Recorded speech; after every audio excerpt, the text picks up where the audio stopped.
আমি এ বাড়িতে থাকতে তুই সিদ্ধান্ত নিচ্ছিস যে বড়? তোকে আর জামাইকে এ বাড়িতে কে থাকতে দিয়েছে? আমি। আমার বাড়ি থেকে কে যাবে সেটা কি তার কথা মতো ঠিক হবে? এটা আমার বাড়ি রে।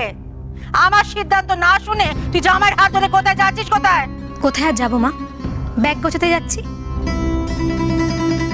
বড়দা তো কষ্ট করে বলেই দিল যে আমাদের বাড়ি থেকে চলে যেতে। এত অপমান সহ্য করার পরেও কি এখানে থাকা যায়? তোর বড়দা বলেছে? আমি বলেছি? এ বাড়ি কার কথায় চলে? তোর বড়দার কথায় না আমার কথায়? তোমার কথাতেই চলে মা, কিন্তু মা আমি বলছিলাম যে নিজের সীমার মধ্যে থাক নিশীথ। আমার বাড়িতে দাঁড়িয়ে আমার মেয়ে জামাইকে এখান থেকে চলে যেতে বলিস কোন অধিকারে? আমি কি চোখ বুঝে ফেলেছি নাকি? না মা, আসলে এইভাবে তো রোজ রোজ অশান্তি নিয়ে থাকা যায় না, কোথাও তো ছেদ টানা দরকার। তাই আমি ভাবছিলাম যে চলে যেতে বলি আমার বাড়ি থেকে।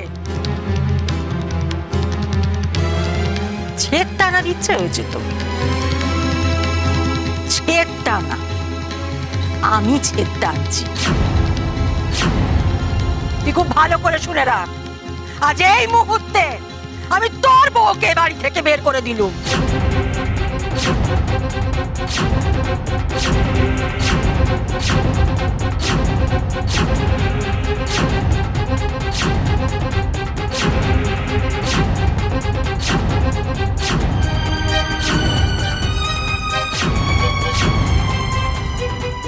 বুঝলে ঠাকুরপো, এই এতক্ষণে নতুন বউ একটা ঠিক সিদ্ধান্ত নিয়েছে। এই কেমন বউ বলো দেখি? হ্যাঁ, যে শাশুড়িকে মারনি পর্যন্ত করে না। হ্যাঁ, এই মেয়ের সঙ্গে কি এক বাড়িতে থাকা যায় নাকি? ঠাকুরপো, আমি একটা কথা বলবো? তার আগে আমি একটা কথা বলি। আপনি এখন এই বাড়ি থেকে যান বলবো। আপনি তো দেখছেন বাড়ির এই অবস্থা, অযথা আগুনে ঘি ঢালবেন না, যান এখান থেকে। বাহ বাহ ঠাকুরপো, বাহ। তোমার বাড়ির গিন্নি সে তার নিজের সংসারটাই সামলাতে পারছে না, আর তুমি আমার দোষ দেখছো? এই যে মা প্রত্যেকবার বলে না বড়দিকে বাড়ি থেকে বের করে দেবে, বের করে দেবে, বের আর কিছুতেই করে না। হ্যাঁ, আমি না এই দেখে দেখে শুনে শুনে ওই কি যেন বলে ওই একদম বোরিং হয়ে গেছি, জানো তো। উফ, সেই টানতে টানতে দরজা অব্দি নিয়ে যাবে, তারপরে এফবি একটা নাটক হবে, তারপর সবাই কান্নাকাটি করবে, আবার বড়দি বাড়ি ফিরে আসবে। কোনো মানে হয় বলো? তাই যেন হয় ঠাকুর, তুমি রক্ষা করো। খবরদার বলে দিচ্ছি, এইবার বড় বৌদিকে এই বাড়িতে রাখার জন্য কোনো নাটক তুমি করবে না। এই শাস্তিটা বড় বৌদিকে পেতে দাও। কোথাও তো যাওয়ার জায়গা নেই, ঠিক ঘুরে ফিরে তোমার পায়ের কাছে ক্ষমা চাইবে। তুমি দেখে নিও। হ্যাঁ বড় বৌমা, আর ঘাট হয়েছে তোমাকে ভালোবেসে, তার যোগ্য প্রতিদান দিলে তুমি। আমার ছেলের বিশ্বাস নিয়ে খেলেছ, পরপুর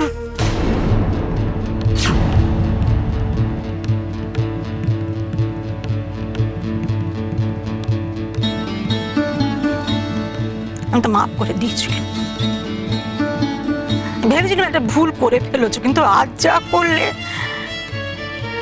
না না, আমি তোমায় ক্ষমা চাইতে বলবো না, কারো পায়ে পড়তে বলবো না, শাস্তি দেবো না। আমি শান্তি চাই বাড়িতে। তোমার স্বর্গবাসী বাপ মায়ের কাছ থেকে আমি ক্ষমা চেয়ে নেবো। আমি তোমাকে রাখতে আর পারলুম না,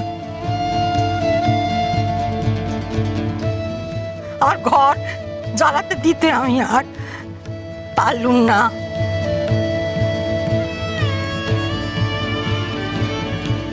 কিন্তু মা আমি বলছিলাম যে নিশীথ,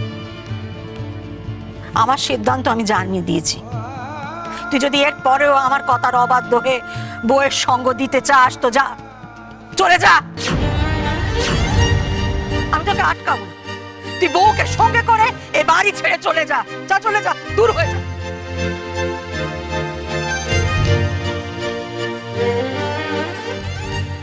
ঘরের শান্তির জন্য, মঙ্গলের জন্য একটু পুজো দিতে চেয়েছিলাম।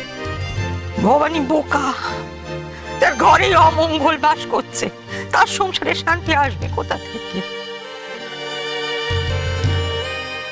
চলে যা। কাউকে চাই না, কাউকে চাই না আমি। একটু শান্তি চাই, একটু শান্তি চাই।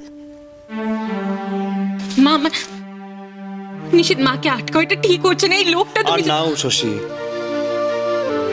আমি জানি তোমার সাথে বারবার যা হচ্ছে সেটা অন্যায় হচ্ছে।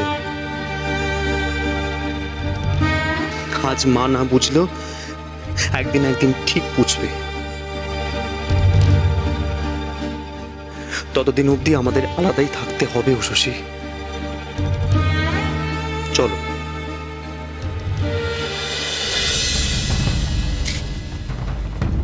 বল্টু, তুমি? কি হয়েছে? তুমি ভালো আছো তো শশী?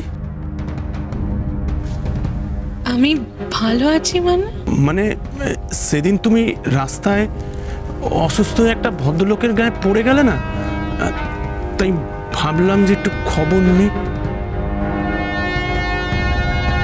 এখন শরীর ভালো আছে তো? কবে তুমি শশীকে অসুস্থ হয়ে কারো গায়ে পড়তে দেখলে? কবে মানে এই তো কয়েকদিন আগে, ওই নববর্ষের আগের সন্ধ্যা হবে। হ্যাঁ, আমি ট্যাক্সি নিয়ে যাচ্ছিলাম, হঠাৎ দেখলাম রাস্তায় উষসী একজনের সাথে কথা বলছে। আমি সিগন্যালে দাঁড়ালাম, তো উষসী দেখলাম অসুস্থ হয়ে পড়ে যাচ্ছিল মাথা ঘুরে। ভদ্রলোক ধরলেন, আমি তো সিগন্যালে ছিলাম তাই দৌড়ে আসতে পারিনি। তারপর সিগন্যাল পেরিয়ে গাড়ি দাঁড় করিয়ে যখন এলাম, তখন দেখলাম ভদ্রলোক ওনাকে মানে উষসীকে গাড়িতে তুলছে। আমি বুঝতে পারলাম যে উনি উষসীর পরিচিত। আচ্ছা, মনে করে দেখো তো, ওই ভদ্রলোক কি লম্বা মতো? উষসী, তুমি যেদিন আসলাম ভাইয়ের সঙ্গে দেখা করতে গেছিলে, ও সেদিনের কথা বলছে না তো?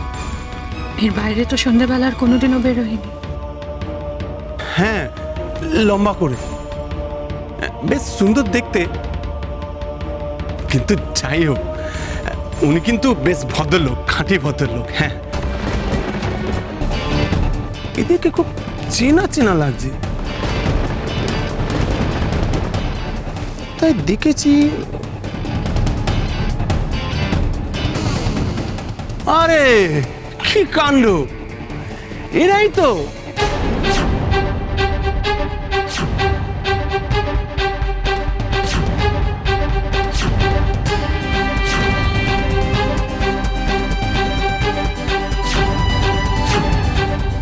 যে দুজনের কথা বলছিলাম না, এই তো দুজনা সেদিনকে ছবি তুলছিল।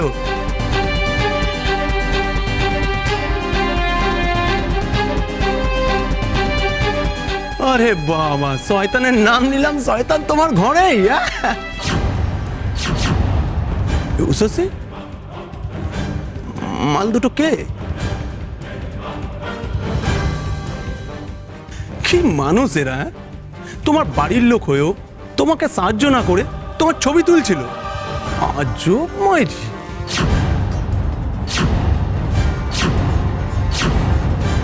দেখলে নরেশ, ধর্মের কল এখনো বাতাসে নড়ে, পাপ চাপা থাকে না। তোমার আর আমার মেয়ের কুবুদ্ধি কেমন ধরা পড়ে গেল দেখলে?